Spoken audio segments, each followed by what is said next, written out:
the power of writing the outcome that you want.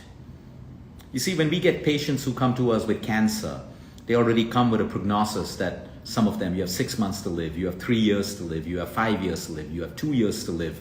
And these patients start to behave according to the prognosis. Or for example, let's move out of health into the corporate world. You have a boss who tells you you're not fit for this position, you'll never grow, you can't get this promotion. Or you're in a relationship where you're constantly put down by a partner or by a brother or a sister or a parent. You're constantly told that you can't do this, you're not good enough, or you're made to feel that way. And a lot of us react to these situations. What I want to teach you today is the power of your imagination. This is very, very different from manifestation, although it can be connected at the same level. So let's face this. Someone gets diagnosed with cancer. That's the diagnosis. You're diagnosed with cancer. Your doctor confirms it, your team confirms it based on your lab reports, your PET scans, whatever. You have cancer. That's something you accept. I got the diagnosis, I have cancer. Now the prognosis of what's going to happen to you is up to you. The way your relationship in life is going to turn out is also up to you.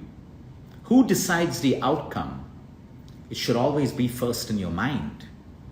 You need to take a pen and a paper or a pencil, and you need to start rewriting the outcome that you want. You may be in a job that you don't like right now. Why don't you rewrite the kind of job that you want? You may be in a relationship that is fantastic. Why don't you write everything that makes it so fantastic?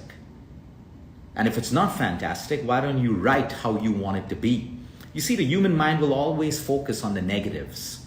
You know, that's how we're protected. The human mind is always looking for threats, things that make us feel bad, things that threaten us. And we focus more and more on that, and it makes us feel worse and worse. Fine, we know there's a problem. Okay, there's no point overthinking a problem. By overthinking a problem, the problem's not going to change. But we can take that energy of overthinking and put it into the solution and action. A lot of people also overthink the solution, but they don't do anything about it. Like, hey, I put on a lot of weight, I have a cardiovascular problem, I have diabetes. Okay, 2, what's the solution? I should work out, I should change my carbs, I should change my lifestyle. It doesn't end there. What about the action? Who's going to do that for you? You need to do it. So there's solution and action.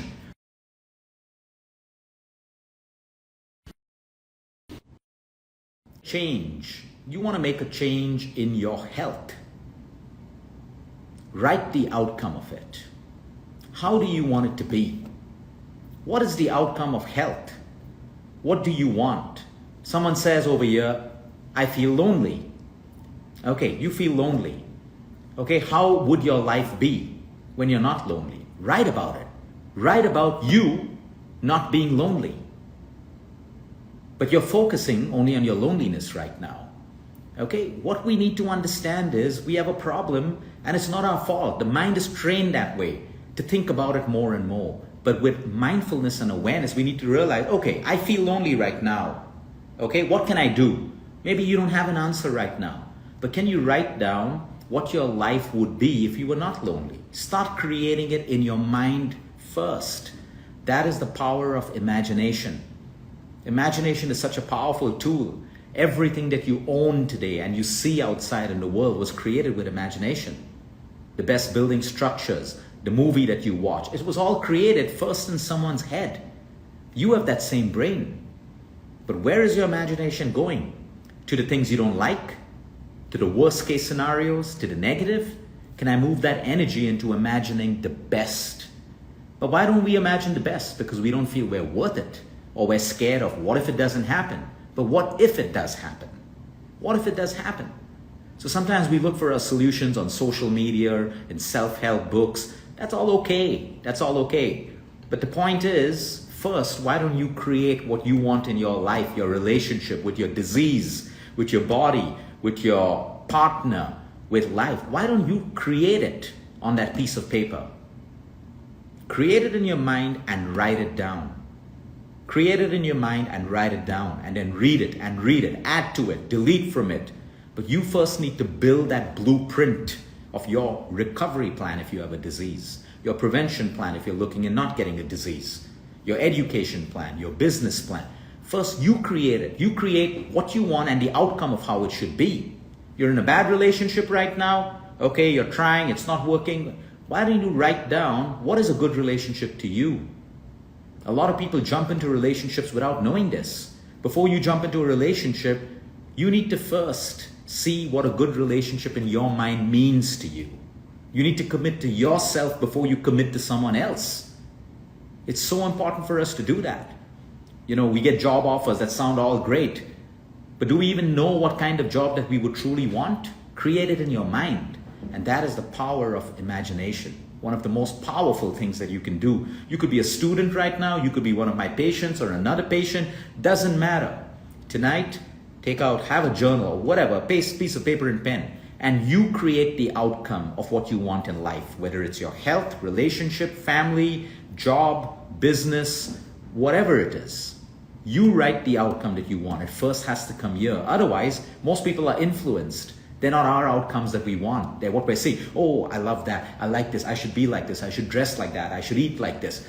You know, we're influenced so much, and it still doesn't make us happy because it's not come from within us. It's come, the idea of life, the idea of abundance, of wealth, of health is coming from outside of us. While we can learn, we don't have to become. We can learn. But what is the blueprint that comes from your authentic self, from you within? You need to write that down. Don't think about it. Think about it, but then write it down. This powerful practice of writing, you can write it in English, Hindi, Marathi, Arabic, it doesn't matter. Whatever language you're comfortable with it. Write it down, and I can guarantee you, you're going to start feeling very, very different. You can write about, these are the things that I don't like a simple exercise I give most of your patients. Count your blessings. Write down all the blessings you have.